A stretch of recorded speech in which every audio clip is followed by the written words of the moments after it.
Welcome back to the Taiwan Outlook. I'm Raymond Wu.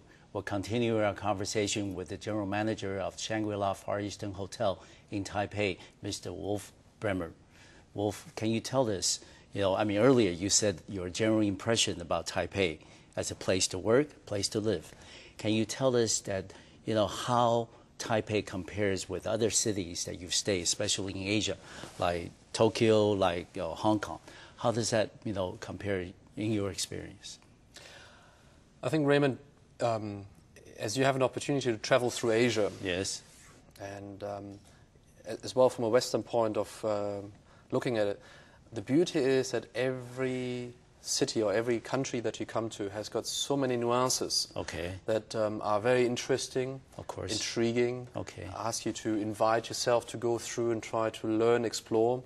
And I think the beauty is they should not compete against each other. No. Because the integrity or the identity is actually what is the foundation of the country, the culture. Of course. As such, being a visitor again, it is just interesting to observe, whether you have got more colonial buildings or you have got lesser colonial buildings. Therefore, you understand the history of the country a little bit more and how did it evolve. So wherever I've been, whether work-wise or on leisure, traveling with a family or as an individual or for work, because at times you travel as well through Asia doing your sales parts, it's always very nice to explore. So if you look at Taipei, I'm sure you're going to ask me this question, you can clearly see that there is a country which has a young history. Yes. In the terms of foundation. But at the same time, you have got a country which has got a lot of heritage, actually, and indigenous people and their cultures. Yes. And maybe, if I can say it in a little of a critical part, obviously, at the beginning, it was built too fast and too wasn't much of simple. A plan, yes. There wasn't much of a plan, you call it this way, and I can't go this far, because, obviously, again, it's a culture which has been by time frame dictated this way. Yes. But you can see now as well that already so many changes are coming through. And it's not anymore the small tiles, but it's a much more of a beauty, a much more of a design, much more of a urbanization plan, a footprint which has been established by the government and the housing ministries and so on and so forth. And I think that's a beauty part. At the same time, the logistical side, so the road structures have improved marginally. Infrastructure, yes. The infrastructure is there. The high-speed rail. And yes, and you've got the underground coming as well. The airports are changed and changing as well. So I think there's a lot of developments which will make this country even more attractive. Maybe the beauties need to be still polished a little bit more. Yes. Maybe we need to look as well in terms of our environment. Yes. How we protect it. Yes. And one area I'm going to ask you for your opinion on is the fact that, for some time now, our government has been trying to make Taiwan more international, encouraging people to speak English. And there's even been some voices that we've read in the media that urge that English should become the second official language for Taiwan. How would you think, as an English-speaking German living and working in Taiwan, what do you think the level of English proficiency is among the general public in Taiwan? And in your international experiences elsewhere, how can you suggest to people in Taiwan to make us more English-friendly and more international in the process? Yes, I think it's a difficult question to answer.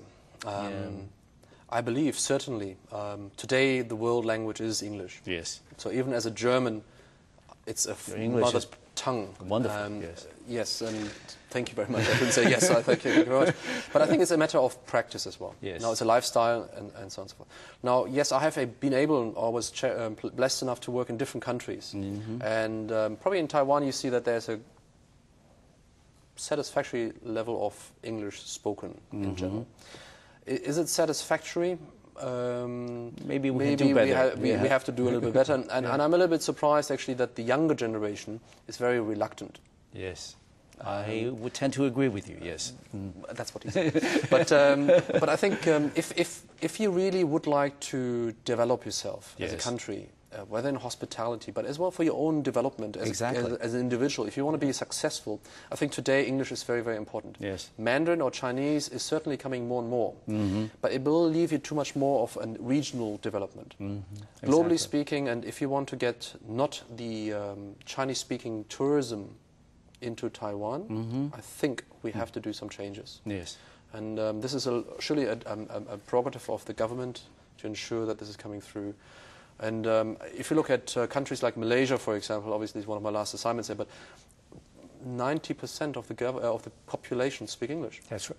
Yeah. And also, I was there in Singapore for 3 years. Singapore, absolutely. Yes. I mean, you know, people often joke a little bit about the accent, but the fact of the matter remains is that with English in Singapore, you can get around effectively, conveniently, with no problem.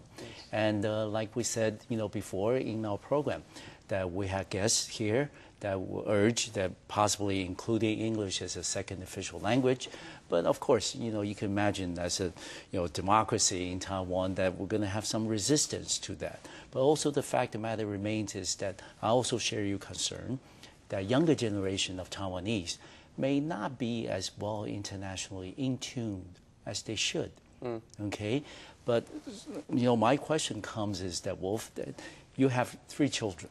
They're born in different parts of the world. Okay, and of course you want them to hold on to their native tongue, their native culture and heritage. But also at the same time in the process, they're exposed to different cultures, different languages, internationally as they travel with you through different assignments. How would you, how as a parent and also as somebody who's had experiences in this area, observing and also, as a father, that how would you encourage the younger generation of Taiwanese to try to, learn English not only as a skill, but as a way of life, as a way of becoming more internationally in tune with the rest of the world? It's a big question, but you probably come across, once in a while among your younger colleagues at the Shangri-La. No, certainly. Yeah. If I reflect on my family, I consider my family the United Nations. Because? As I mentioned, the areas of where they were born. Yes. The mother is Italian-Australian. She's Italian by blood, born in Australia as an expat child. Okay. And the father, is German. But the number one language, or the first language actually we have, is English at home. And then mother is taking care of the Italian side. Father should be taking more of the German side. But at the same time, through the school system, even though they go to international school, they will learn Mandarin. Okay. They will learn, or at the time when we were in Malaysia, they were exposed to Bahasa Malaysia. Okay. And of course French. Yes. And I think language is the one benefit that the parent or the school should give to the individual. Academics is a given. You will learn it through the school system provided through the company, through the government. Yes. So if, as a parent, you have a chance to stimulate, let's do it. At the same time, if you look at your TV programs, and of course I can't talk about this one because it's certainly English, but look at your TV programs that you have. They're all local, and they're all in Chinese. Now, how is it not possible to have actually the opportunity to do a dual language programs? Well, because certainly for parts of the channel, yes. And I think that's really the essence of it. You will not be able to learn the language by studying it hard. No. You need to practice it. And the practice is really day-to-day life. Yes. As we would communicate, obviously children would not communicate the same way as we do, but I mean, we start somewhere. And with comfort and a certain bit of backbone, which gives you the strength to speak up, it becomes so much more easy. So I think we should make sure that we treat languages anywhere and everywhere possible, and not just hold them back and say, oh, it's okay, Chinese is all right, or German is okay. No. I agree with you that English should not be just studied in the classroom. By studying in the classroom, you may do very well on your examination, but you can't use it and you can't live it, not as part of your daily routines and things. And also another question I'm going to ask you is that, you work and live in Taipei, and Taipei is one of the, more international cities in Asia. And you travel, to parts of the city that you go on the metro and things.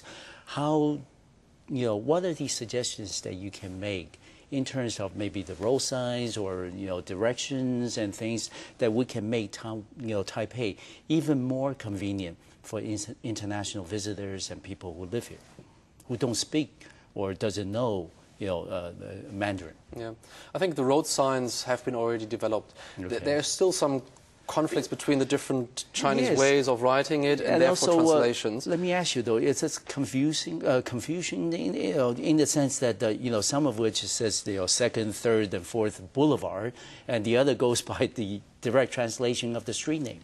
Is that confusing to you? Well, in the beginning, certainly. There's no question about it. I mean, eventually you learn to use it. Yes. And as you then start to communicate with other people, they know, oh, yeah, here we go. But sure, as a first-time visitor, very confusing. Very, very misleading, obviously. But I think the developments have to go maybe a little bit more on the pedestrian side, for example. I think it's still very, very difficult to move around the city if you walk.